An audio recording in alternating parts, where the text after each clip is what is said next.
guys, it's been a long time. Welcome back to the Bunny Den with your favorite Cocoa Bunny. See the bunny ears over there? Yes, represent.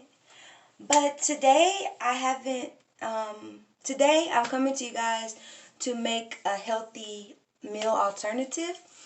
I am I'm doing kind of like a keto diet, getting back to my keto eating and lifestyle. No rice, no pasta, no bread. I'm trying to work on easing those things back out. In case you guys didn't know, I am in Korea now, South Korea, and when I first got to South Korea, with COVID and everything, I had to do my 14-day quarantine, and during quarantine, um, I don't know if it was my company or the government that bought me a box of food. And of course, if you didn't know, in a lot of Asian places, rice and noodles are like a staple piece of a meal. So they brought me a lot of rice and noodles to try to help me make it through quarantine because I could not go shopping for myself. So now that I'm, in the groove of things, getting used to things, finding where things are and what they are and where I can buy the things that I want. I came and I wanted to share a recipe that is pretty easy, it's really healthy, and it's also delicious. So, y'all, I have been looking for these things everywhere. Like, when we went to China, or maybe even before China, when I wanted to make curry, I remember my mom used to buy something, either these or something like this, where the curry comes in like these little hard cubes, which I'll show you in a minute. But it has a much better flavor than like curry powder. So when I first arrived in Korea and I asked for curry, they brought me like this little packet thing, and it's like seasoning. It's like a dry kind of rub almost seasoning. But I didn't really like it. So I've used it and it gives it that curry flavor, but you want that thick, rich, creamy kind of curry. So, as you can see, I still have some of this, but I found these and I've been like, hey, let me get me some of those. So, I'm about to show you how I'm going to make a keto chicken curry. And I'm about to show you all the ingredients and we're about to cook together. But let me pause right quick and go get some more light because I feel like it's not enough light right here. Or maybe I need to move the camera a different direction. So I'll be right back. I don't know if that did much or not, but depending on where I stand, it's better. But okay. So, here I have my pan that I just cleaned, and I am using a gas stove, so I cannot really tell you a temperature, but I usually start my gas stove on the highest temperature it can go on. And I did not use raw chicken. For some reason, raw chicken in some places, or I don't know if it's just in general, I've been having this weird thing with raw chicken. Like, I don't like how it feels, or sometimes even how it cooks. So in Korea, like if you go to, there's convenience stores. They have like convenience stores that sell these chicken breasts that it just comes in a full breast, and they might have pepper flavor, garlic flavor, plain, or maybe even you'll find some that are roasted or grilled or whatever. So I got 4 of them and I just chopped them up into chunks. And these are the pepper flavored ones, but I am also going to season them. So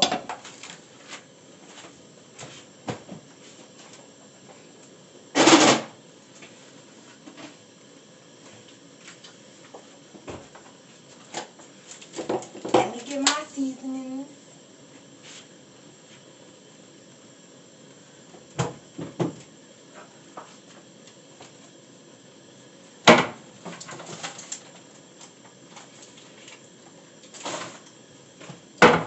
Okay, so the first thing I do not use measurements, so I'm sorry.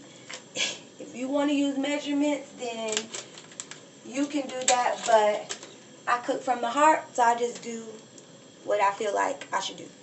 So I have some unsalted butter, and I'll put a piece, I put about this much in the pan. I may put a little bit more. Okay, and that in the pan, and as you can see, it's already starting to melt. So I put that on the stove. And before I put the chicken in, I have some spicy seasoning.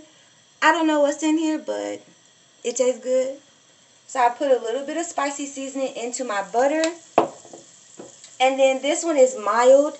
It has more kind of a salt, peppery kind of flavoring. And I add a little bit of that. And I kind of season my butter first. So then I take my chicken and pour it in. And as a matter of fact, I will turn the camera.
All of my vegetables before I begin this process. So here's my zucchini. And I just start at the top. And I just drag down. Well, I messed that one up, but still. Noodles is noodles.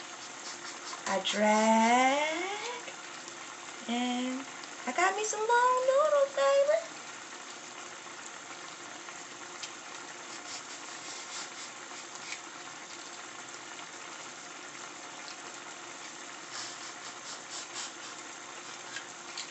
In case you're wondering. Hey, Mr. Carter.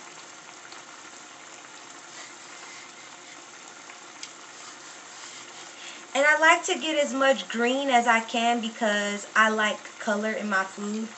So if you see me turning it so that I can get more green, thin pieces of green, that's just why. I just want to have color, and I don't want it to be as so much white. I like the green look of the shell. It's a little bit more crunchy, and I like that.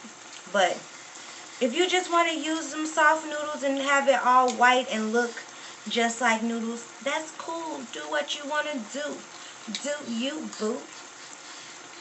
But anyways, so yeah.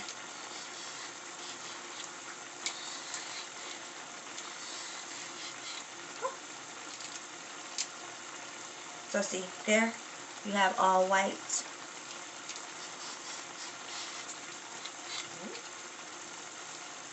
All white.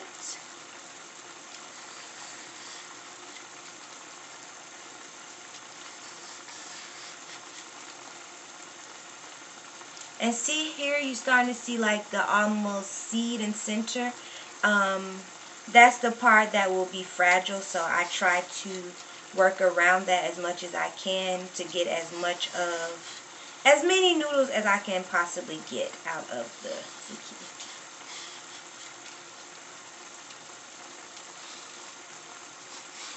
Because like this part of the noodle that looks very almost clear, that part will get soft quicker when you're cooking.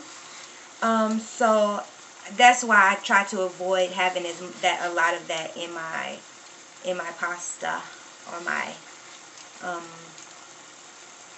curry, because I want like noodle.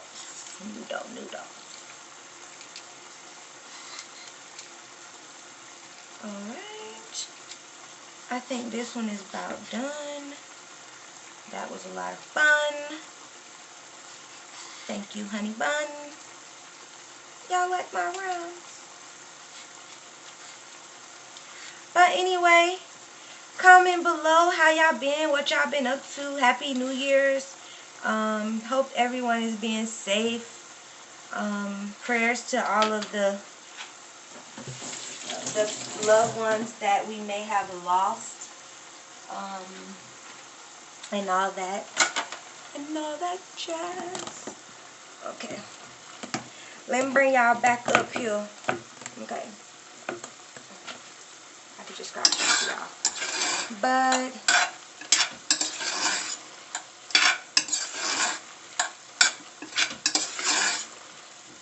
so I don't want to put my broccoli.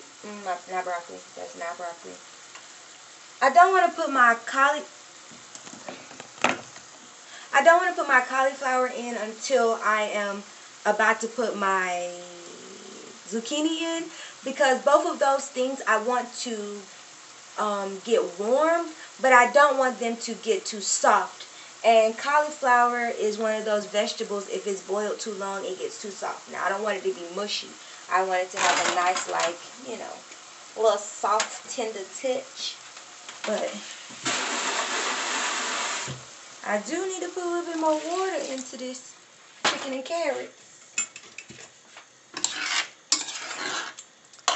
But, yeah. So, that's where I'm at right now. I'm about to I'm about to finish making my noodles. Just to show you again, this is the amount of 2 zucchinis. That's how much noodles I've made. This should be able to feed 4 people in a right proportioned meal. But again, because I am making this for like a gathering kind of thing, I guess. I just want to make sure I have more than enough. So, yeah. And, I mean, it's not a gathering. Like, my coworker and 2 other people, we're going to hang out a little bit. And I might take some to work tomorrow so that the people in the office can taste it, because I like to share with them and show them different things they can eat, because they're, everybody in our office is on a diet, but or something like that. But, I'm about to go and finish doing my thing with these zucchini, and I'll be back. Okay? I'm back. And with those 4 zucchinis, this is how much how much noodles it made. That's way more noodles than I thought. I should have stopped, but I didn't, so whatever. But, yeah. Okay. Ooh.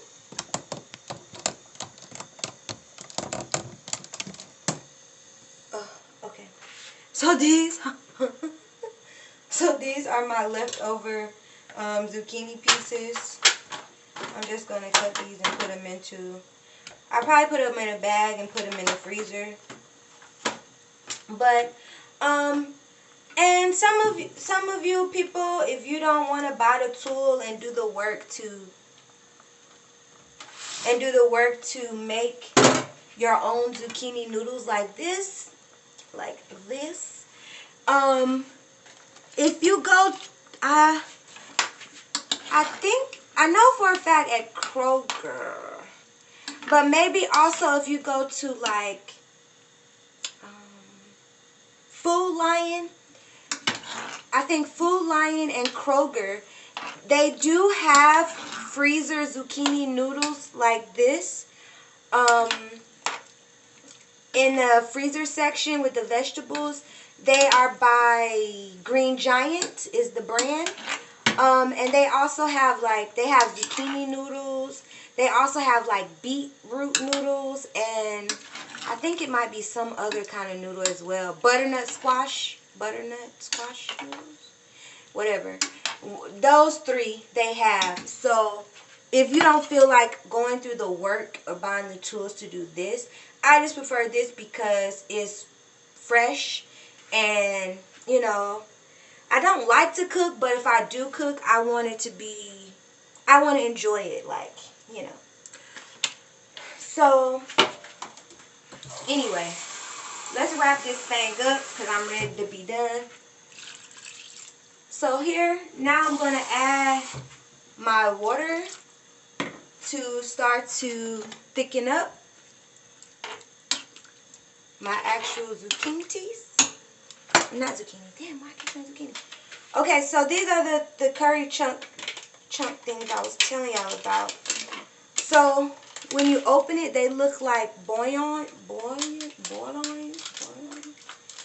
Man, they look like this. So it's like a curry chunk, and it's hard, and I just put that in there. I think I'm gonna put 1, 2. I think I'm gonna put 3 in there.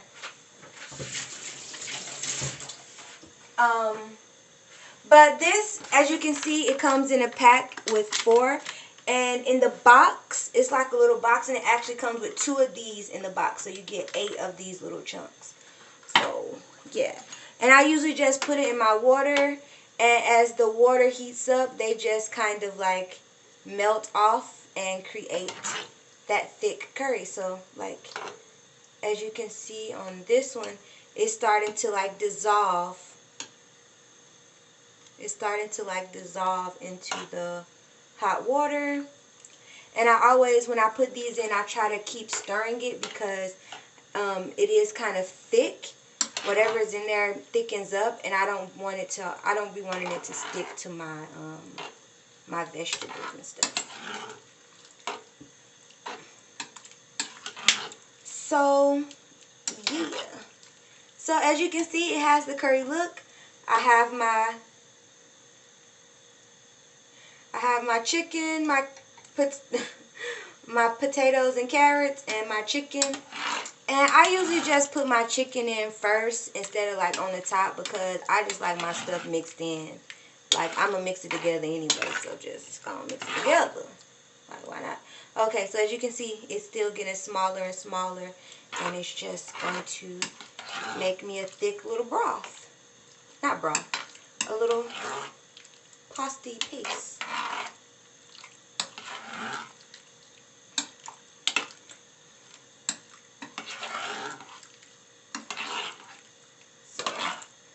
They have all dissolved. But see, this one I'm talking about, where it starts to stick to the vegetables and stuff and make a weird color on it.